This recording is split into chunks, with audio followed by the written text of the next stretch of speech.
In the year 1904, Louis Cartier created the first wristwatch for a man, which was his friend, the pilot Alberto Santos Dumont. He was an airplane pilot, and he needed his both hands to drive the plane, and had no time to be checking his pocket watch, which is why Mr. Cartier put the watch on the wrist of his friend. 119 years later, the watch is still relevant, becoming one of the biggest icons in horology and in the house of Cartier, keeping its essence during all these years, but receiving an upgrade in technology. Cartier gives us this, the Santos Large with the blue dial. It is incredible to me that this watch has almost 119 years and its design is still relevant. I believe this is something that Cartier does because we have a lot of examples. We could talk about the Cartier tank, which was inspired by a French tank in World War I, and its design is still relevant and really important. It has become an icon of the brand after almost 100 years. Talking about the Santos though, we have a square case of 40mm. We have a mirror polished bezel, which is a scratch magnet, but I believe that it wouldn't be a Santos without the bright bezel, which gives us that elegant touch, but at the same time we have that industrial touch with the bolts surrounding the bezel. Generally, Cartier makes the blue hands, which have become an icon of the brand, but because of the dial, they couldn't do this. So they decided to put the lume on the hands, which is fantastic. The markers are applied Roman numerals in silver, which give the watch a really elegant touch. We can tell the difference between the medium and the large versions because of the date window we have at 6, which the medium version doesn't have. That elegant feeling combined with industrial touch amplificates when we look at the bracelet, which is elegant but at the same time tough. When we see it in detail, we can appreciate the level of ingenuity and engineering that went into it, because Cartier implemented an easy way to exchange the bracelet, where you just press a button and the bracelet comes off. The only problem I would find is that you cannot use aftermarket straps because you need this special system. Also, every link on the bracelet has a special system where you can adjust the size without a special equipment, which is marvelous. There is a button hidden on every link, and I say hidden because the tolerances are really small, and if I didn't tell you, I guess you would have never guessed. You have to push the button and a spring bar will come jumping out.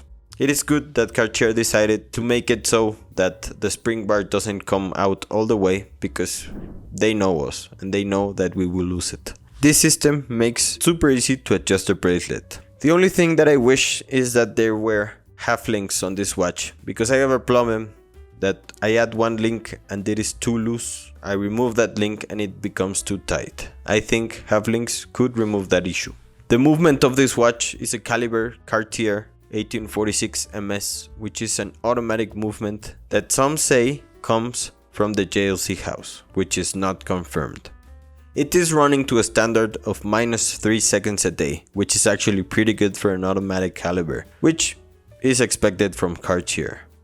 I think that the Cartier Santos is one of the most versatile watches that exist in the world.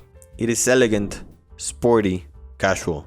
It all depends on the attitude that you wear it with, and basically of the strap that you use it with. I think that this watch is versatile enough to use it with any outfit with the bracelet, and I think that you could combine it perfectly with a suit and a crocodile strap, which comes included in the full set. The strap system makes it a breeze to change between the bracelet and the strap, which makes this watch super versatile. I actually went to the Cartier boutique and asked for a strap, and the seller nearly laughed at me and said that the wait time was between 4 and 7 months. So do with that what you will. I would actually love that Cartier had extra straps on their boutiques to be able to swap between not just two colors, or the bracelet and the blue crocodile straps. But, well, without a doubt, this is a really tough watch, well built, which you can feel the quality of the manufacturing. The only thing that I would change about it is the bezel, which, as I said, Cartier decides to make a mirror shine. And it being a bezel that occupies so much real estate on the case, it really becomes a scratch magnet, which makes the watch look damaged with any scratch or nick that you do to it. And that's something actually that I don't like. I was actually thinking of sending this watch to have it polished to a matte finish, but what do you think? The retail price of this watch is around $9,200, which I believe can be justified, being Cartier one of the biggest houses in jewelry and in watchmaking. Also to the aesthetic of the watch, which is spectacular.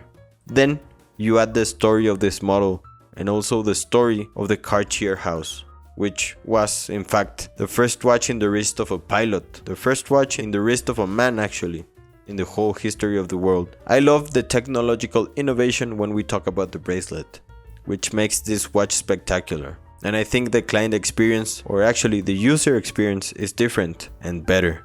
To be able to adjust the bracelet or remove it and change it to a strap without the need of tools, I don't think a lot of brands do that, and they should take note. In conclusion, I think that this is one of my favorite watches. On paper, it wasn't though. It became when I had it on my wrist. The technology and ingenuity that it has is just rivaled by the beauty and the aesthetics of it, which is perfect in this watch. But also the story and all of the years that it has on the market, and the fact that it is still relevant and that it is an icon, I think is worth it.